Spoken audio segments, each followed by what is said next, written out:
Je me retrouve seule avec 3 garçons. Ils commençaient à me retenir de force. Un des garçons a baissé mon pantalon. Il a commencé à me pénétrer. Le choc était tellement intense que je ne sais pas si plusieurs garçons sont passés sur moi. Cette agression-là, c'était ma première fois. Cet instant-là, il a tué la moitié de ma vie en fait. J'ai été à la fac de Lille 3. Quelques mois après, donc en octobre 2015, on avait des partiels et ma copine de classe avait décidé, avec plusieurs personnes de ma classe, donc 5 garçons, de réviser les cours. C'était le début de la rentrée et donc du coup, je ne les connaissais pas bien. À la fin de la révision, on décide d'aller fêter ça. Un des garçons du groupe habitait dans le même bâtiment que ma copine. On est parti fêter dans sa chambre. C'était des petites chambres à peu près de 10 mètres carrés, donc on a décidé de se poser tranquillement en écoutant de la musique. Il y avait quand même une petite voix dans la tête qui me disait « Est-ce que j'ai bien fait de venir ?» Et je ne l'ai pas écouté. Je me suis dit « Bon, t'as 18 ans, ça y est, c'est le moment de couper le cordon et de profiter de la vie tout simplement. » À ce moment-là, il y a un garçon qui me propose un verre de jus d'orange. Je commence à le boire. Je bois en même temps que ma copine.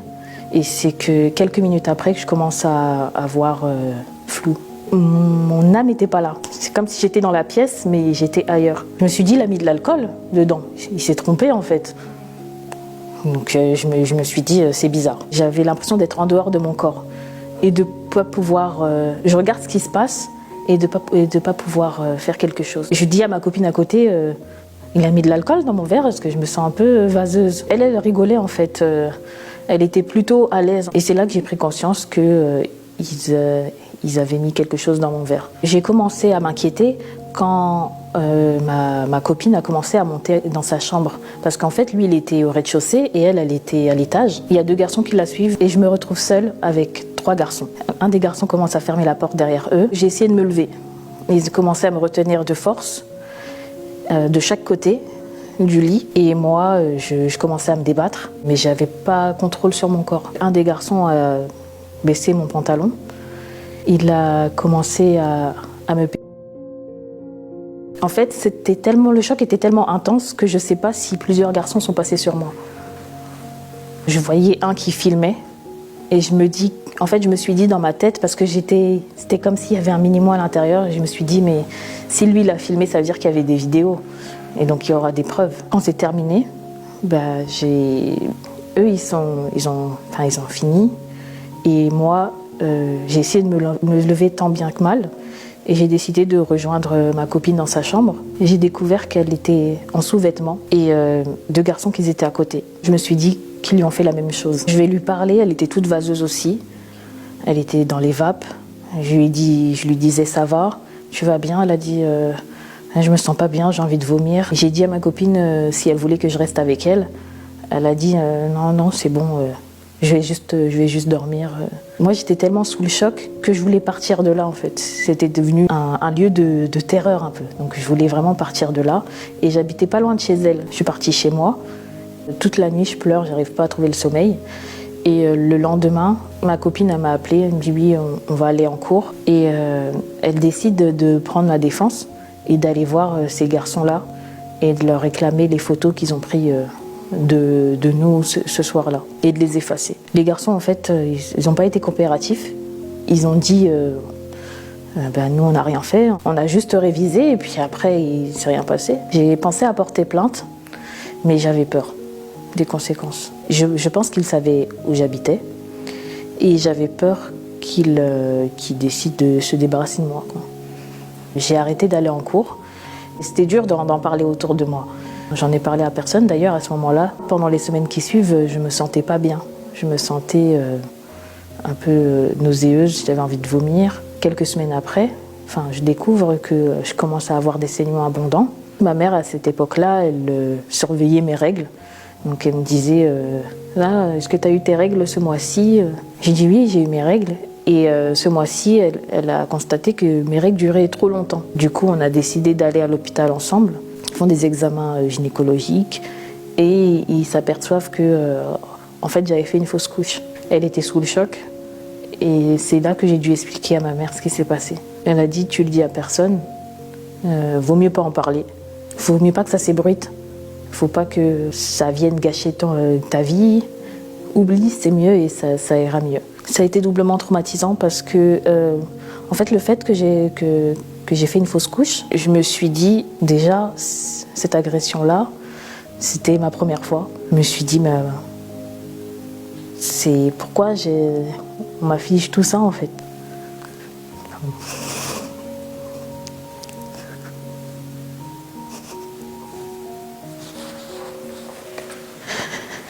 J'ai 2 grandes sœurs et 2 grands frères. Et quand je leur en ai parlé, ils ont tous eu une réaction très stricte, très dure avec ce que j'ai vécu. Ma sœur, avec qui je suis le plus proche, elle m'a dit t'avais pas qu'à aller là-bas, en gros. En fait, ma grande sœur, je la considère un peu comme un exemple. Quand elle a dit ça, ça m'a mis une grande claque dans le visage. Et mon grand frère, avec qui j'ai du mal à avoir une relation saine, il a dit ah mais moi j'ai vécu pire que toi, hein. C'est rien ce que tu as vécu encore. Et lui, en fait, il compare ça au fait qu'il a dormi dans la rue une fois. En fait, ça m'a montré que on ne choisit pas sa famille, mais on peut choisir les personnes avec qui s'entourer, en fait. Quelques semaines après, je me suis dit il faut en parler. C'est grave. Si ça se trouve, il y a des filles qui le vivent actuellement, donc il faut en parler. J'avais aussi des cours de danse le soir, où j'aimais bien danser à la fac. Et je me suis fait des amis, dont ma meilleure amie aujourd'hui. Et je me suis aperçue aussi qu'un des garçons qui m'a agressée parlait avec ma meilleure amie actuelle. Elle était très, très choquée de ce qui s'est passé. On les a revus à un mariage. Et en fait, c'est parti en catastrophe. Ils étaient tous là. Tous les 5 étaient là. C'était à Lille. Ils me regardaient avec un sourire malicieux, comme si on sait ce qu'on t'a fait. On a été les confronter, mais nous, on n'a rien fait, on ne voit pas de quoi tu parles. C'est ce qu'ils ont répondu. C'était difficile pour moi à ce moment-là. Et après, avec le temps, je me dis qu'ils sont répugnants, en fait, qui vont jamais avouer ce qu'ils ont fait. En parler comme ça, c'est vrai que je peux le dire par écrit, mais le dire à haute voix, c'est compliqué. C'est un mot violent. Et c'est comme si on t'ôtait la vie pendant plusieurs secondes. C'est comme si tu mourais de l'intérieur, en fait.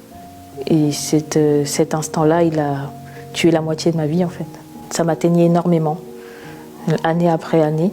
Et j'arrivais pas en fait à avancer. L'énorme perte de confiance en soi, de ne pas pouvoir se regarder dans une glace. Dans les débuts, on se sent sale. On a envie de faire de la chirurgie sur soi pour avoir un autre corps parce qu'on n'a pas envie de se voir tel quel. Et surtout, on n'a plus envie d'avoir une relation. Je ne voulais pas m'engager sérieusement avec quelqu'un parce que ça veut dire parler de ça. J'ai pris des séances de psy et ça m'a énormément aidé à grandir et à prendre conscience que c'est quelque chose de grave. Ce que j'ai fait pour me réapproprier mon corps et arriver à enfin se regarder dans un miroir, c'est de pouvoir quand même continuer à vivre. Donc continuer à vivre en sortant avec ses copines, de ne pas se laisser aller. J'ai profité, tant bien que mal, de ma jeunesse. Malgré ce qui m'est arrivé, j'ai pu trouver l'amour. Je suis en couple depuis 5 ans. Je suis avec quelqu'un qui comprend ce que j'ai vécu. J'ai pu leur dire merde à ces garçons. Le but, en fait, que j'en parle actuellement, c'est de prévenir, en fait, de faire de la prévention auprès de toutes les femmes, et notamment autour des jeunes filles qui sont actuellement à la fac. Écoutez votre intuition.